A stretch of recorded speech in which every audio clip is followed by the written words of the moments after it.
Welcome everyone to this virtual Open Day taster presentation on 2 or 3 great Portuguese poets for our time. You have chosen Portuguese, or you are thinking about choosing Portuguese, for obvious reasons. Portuguese is a world language spoken in a variety of countries that together constitute what we know as the Lusophone world. In reality, Portuguese is spoken in many more countries and by many more people than that previous map may suggest.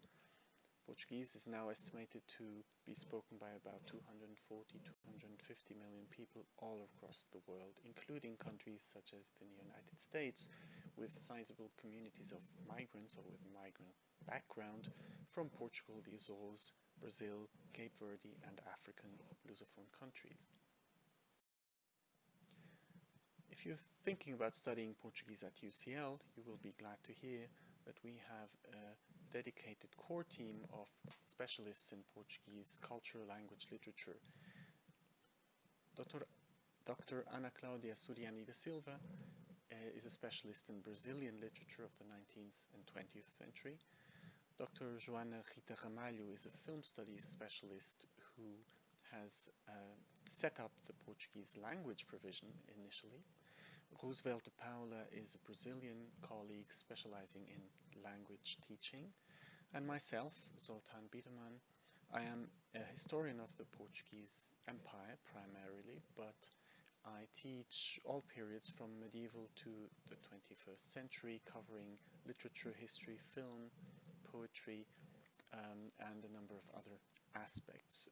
You may also notice, if you go through our stuff web pages, that others in the department are interested in and have competence in teaching Brazilian and Portuguese topics. Dr. Adrian Peers, Dr. Gareth Wood, our current head of department, and Professor Stephen Hart, a senior major authority in comparative literature and Latin American film studies, who has worked on Brazilian authors and filmmakers in the past.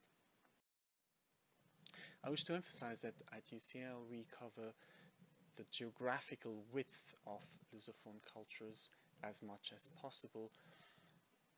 You can see on this slide pictures of Lisbon, Rio de Janeiro, and Cidade da Praia in Cabo Verde, and three major intellectual figures associated with the countries represented by these cities that we all teach on our program.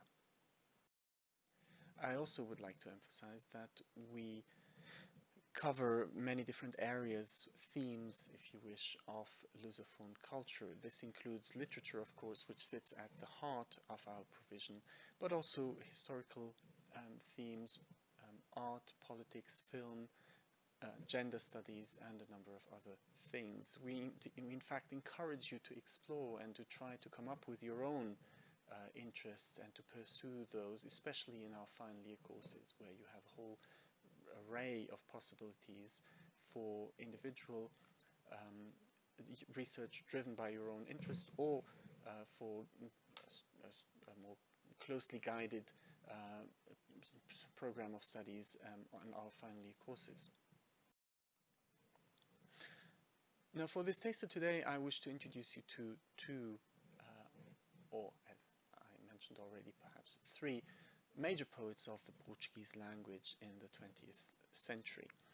You may never have heard of Alberto Caeiro, but he is very well known to the Portuguese public. In fact, you may go on the street and ask almost anyone in Lisbon, in Porto, also in smaller towns, about Alberto Caeiro, and they will immediately respond, yes, of course, Alberto Caeiro, o guardador de rebanhos, the keeper of sheep. This is his most famous poem from 1914. I'm a keeper of sheep, the sheep are my thoughts, and each thought a sensation.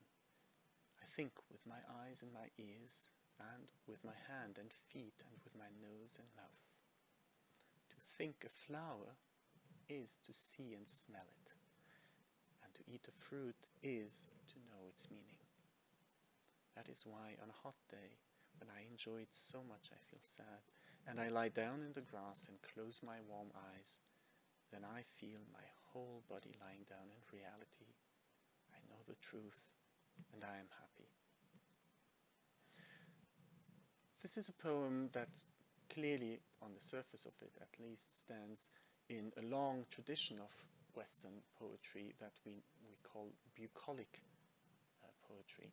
It is about people whose lives and livelihood are out in the countryside, out with nature, with animals.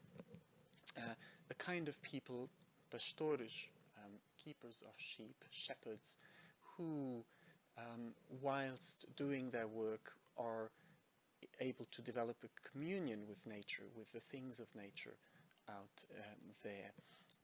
The beauty of this poem is, of course, in the simplicity of the message and the simplicity of the language on the surface of it.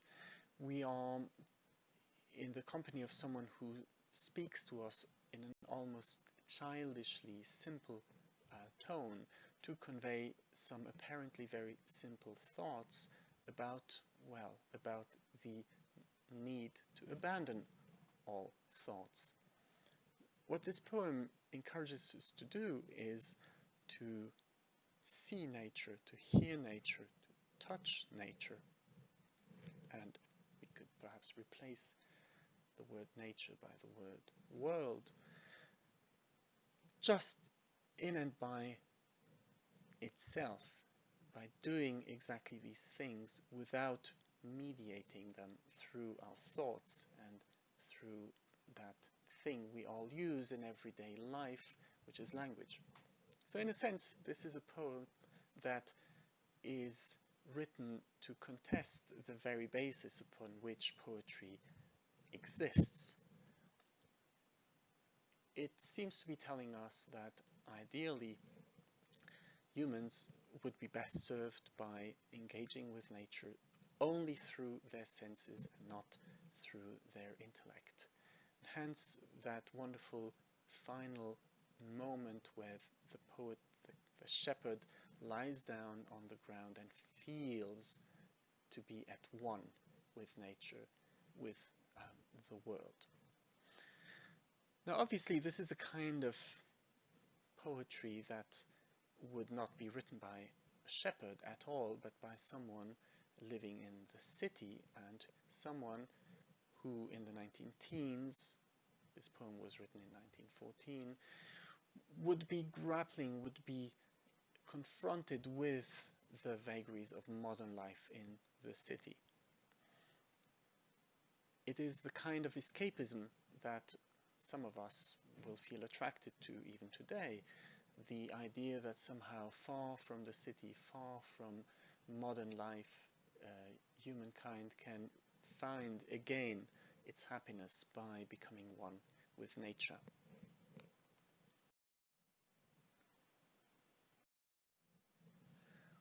The second poem and poet that I wish to introduce to you here is in very clear contrast with what we have just seen. Álvaro de Campos wrote his Triumphal Ode also in 1914.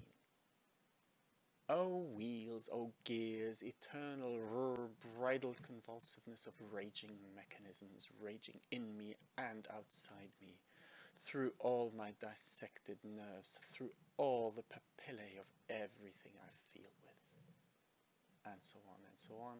We do not have the time right now to read the entirety of this quote, which again is just one part of a longer poem that most people in Portugal would recognize as Álvaro de Campos' Triumphal Ode, Ode Triumphal. This poem is not set in the quiet, bucolic peacefulness of the Portuguese countryside. It is set perhaps in a factory, perhaps somewhere in the downtown of Lisbon, as electric cars rage around humans, mingling with humans, but imposing upon them their strength, their steely hardness, harshness, the noises that wheels produce on rails, that wheels produce by grinding each other. Those are the noises of modernity, of modern life in the city. Those are the noises that instinctively we may feel are not the noises of nature and are not the noises of humans as they were created and became humans through and with nature. This is a very different setting here from the one that we have just observed, and yet if we dwell on these, and of course during your studies of Portuguese and Brazilian, you will be encouraged to dwell on texts, films, novels, all sorts of other things with detention, with critical detention and an attention to detail, but also to the critical literature that exists to help explain these things to you. So if you dwell a little longer on this poem, you may notice some parallel with the previous one.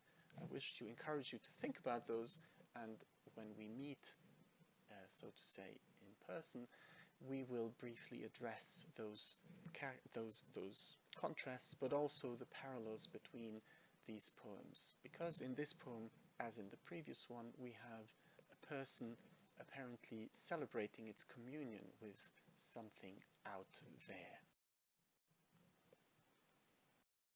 I have given you Portuguese original versions of these poems for you to have a look at, or for us to have a brief look at in our encounter.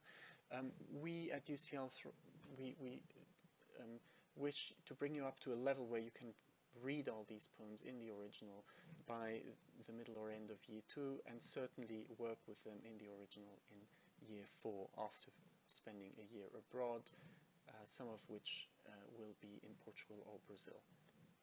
Now, I want to wrap this up by saying that neither Álvaro de Campos nor Alberto Caeiro ever existed as real-life people, persons. They were both made up by a third poet, Fernando Pessoa, the most famous poet of the Portuguese language in the 20th century, a man born in Lisbon and died in Lisbon, lived from 1888 to 1935, and who in a fit of poetic creation in 1914 came up with these so-called heteronyms, poets who were of his own making, but who had their own names, personalities, and life stories and styles. This is the kind of thing that I love to explore, and that we wish you to explore in detail at UCL, sitting at the intersection between the historical life of Lusophone societies and the philosophies, the poetry, the invention, the values that these societies created and lived by over the centuries. There is some historical emphasis, but there is also a very strong side of our provision that focuses on the late 20th and early 21st century. I think there's a little bit of everything for everyone, and I look forward to telling you more about our provision when we meet. Thank you very much for listening.